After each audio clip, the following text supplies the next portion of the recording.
여러분 정말 반갑습니다. 2022학년도 3월 고3 전국연합학력평가 수학영역 총평을 맡은 정종영입니다.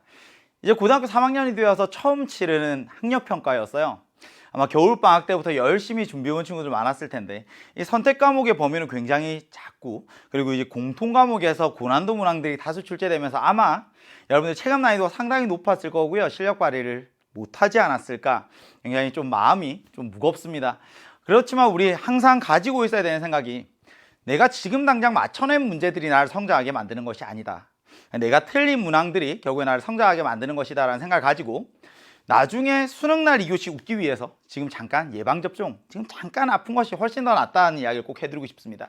오늘 하루 너무 고생 많으셨고요. 우선 오늘 총평부터 시작을 합니다. 이 객관식 4점짜리 문항들이 어려웠습니다.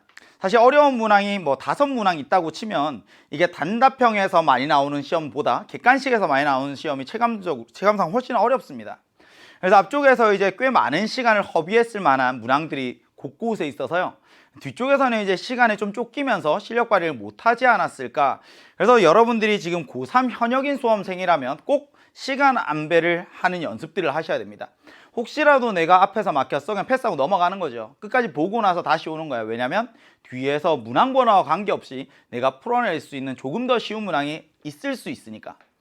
그리고 선택 과목이 상대적으로 난이도가 낮기 때문에 어쩌면 선택 과목에서 30번을 제외한 나머지 7문항을 풀고 공통 과목으로 오는 것도 저는 굉장히 추천드립니다.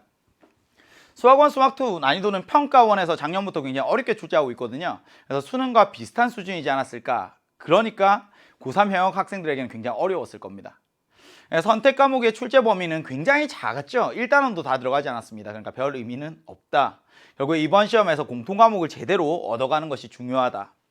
수학원, 수학2 각각 11문항씩 문항 출제 빈도가 똑같습니다. 여기 수학원에서도 2점짜리 하나, 3점짜리 5개, 4점짜리 5개. 수학2도 똑같이 이렇게 각각 11문항씩 37점. 균형 밸런스는 잘 맞아요. 그래서 수학1에서도 좀 고난도 문항을 출제하려고 노력했던 흔적들이 보입니다. 그 가장 큰 흔적은 객관식 15번이 삼각함수의 활용에서 나왔다는 것인데, 개인적으로는 조금 이 난이도를 예측을 잘못하지 않았나. 15번 어렵지 않았습니다. 이 수학1에서는 사실 21번 이 한 문항만 어려웠고요. 반면에 수학2에서는 12번, 14번, 22번 이 세 문항이 어려웠는데, 특히 14번이 이번 시험에서 아마 하이라이트가 아니었을까. 디귿선지를 제대로 이해하면서 풀어내기가 상당히 어려웠던 문항입니다. 오히려 22번 같은 경우에 최고난도 문항에서 자주 쓰이는 소재들이 있었거든요. 정적분으로 표현된 함수, 그리고 뭐 절대값 이야기, 뭐 합성함수 이야기, 뭐 이런 것들이 이제 등장을 했는데, 결국에 이제 자주 쓰이는 소재들이 있습니다. 그런 것들 잘 정리하셔야 돼요. 그래서 수학2에서는 함수의 그래프, 3차 함수, 4차 함수의 그래프를 그리고 해석하는 절대값, 미분 가능성, 합성함수 이런 소재들을 좀 잘 정리할 필요가 있다. 교점의 개수까지. 그럼 이 주요 문항들 한번 살펴봅니다. 자, 11번. 이 수능에서도 이런 기출 문항이 있었죠. 그래서 11번은 어렵지 않았을 겁니다. 좌표를 설정하는 게 중요했던 문항이고요. 지수로 간단하게 좌표를 하나의 문자로 통일해서 표현했다면 문제는 쉽게 풀렸을 텐데, 이 등차 수열에서 이 절대값 나오는 거 이것도 중요한 유형이거든요. 그리고 사인 법칙과 코사인 법칙 얘가 굉장히 쉽게 출제가 되었고, 반면에 이제 21번 같은 경우에는 굉장히 생소했을 겁니다.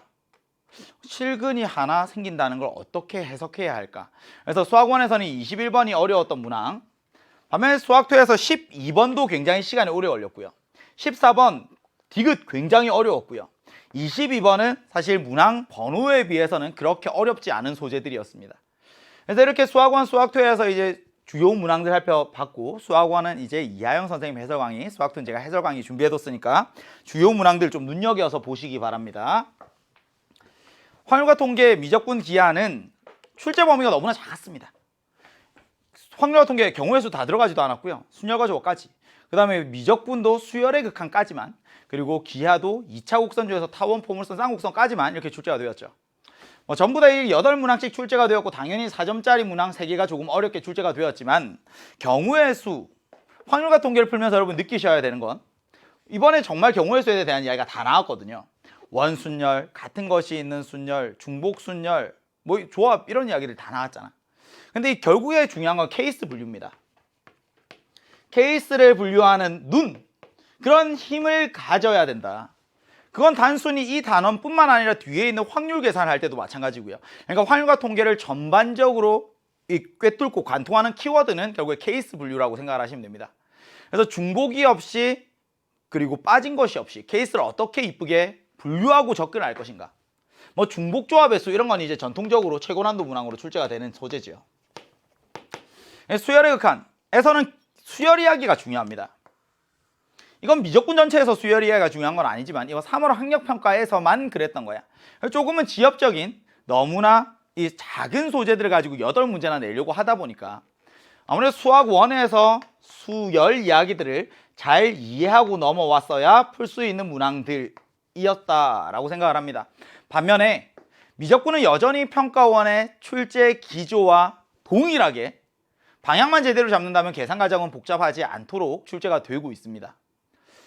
기하 같은 경우에는 중학교 도형이 필요한 문항들이 출제가 되었죠. 그러니까 중학교 때 배웠던 도형들을 지금 한 방에 여러분들이 다시 복습할 수는 하긴 힘들 테고 EBS의 중학교 도형들만 정리되어 있는 압축 강좌들이 있거든요. 그래서 그런 걸 이용해서 지금 빠르게 한번 정리하고 가시는 것이 좋을 것이다 라고 꼭 여러분들께 말씀을 드리고 싶습니다. 우선 이 확률과 통계, 미적분, 기하 같은 경우에는 정유빈 선생님, 남치열 선생님, 김소연 선생님 해설 강의 있으니까요. 보시면 여러분들에게 또 큰 도움이 될 겁니다. 지금 이제 우리가 3월 24일 아직 올해가 시작된 지 얼마 되지 않았습니다. 올해 1월 1일부터 그리고 수능을 치르는 그 날까지 하루 24시간으로 보면 지금 3월 24일은 새벽 6시 갓 넘어간 시간, 이제 갓 동이 트고 이제 막 눈을 뜬 시간입니다. 잘 자고 일어났고요. 이제는 하루를 새롭게 시작하는 거죠. 남아있는 하루가 너무나 깁니다. 새벽 6시에 눈을 뜨자마자 와 오늘 하루 다 갔어, 시간 없어, 이런 생각을 하진 않잖아. 남아있는 시간은 충분합니다. 그러니까 분명히 여러분들이 지금 이번 학력평가를 치러내면서 나한테 부족했던 게 뭘까? 그냥 단순히 문제를 풀어내는 양에 급급할 것이 아니라 어떤 단원의 어떤 개념들이 난 아직 좀 부족했던 것 같아. 이걸 개념은 알고 있지만 문제에 적용하는 테크닉이 약간 부족한 것 같아요. 아니면 그냥 기본 개념이 아니라 문제에 적용 가능한 심화 개념으로 발전시키는 게 필요할 것 같아. 그렇다면 이제 부족한 부분을 채워줄 수 있는 강좌들을 활용을 해야 되는 거죠. 아직 수능 특강, 수능 완성, 실전 모의고사 남겨져 있는 강좌들이 굉장히 많습니다. 시간들 조금씩 같이 한 걸음씩 걸어갑시다. 중요한 건 수능날 2교시 그날 아니겠습니까? 우리가 구해발 투아웃의 말로 없는 치는 그 순간들까지 저도 항상 제 자리에서 EBS 선생님들이 항상 여러분들 응원하고 있도록 하겠습니다. 오늘 너무 고생 많으셨고요. 해설 강의에서 바로 만나도록 하시죠. 파이팅!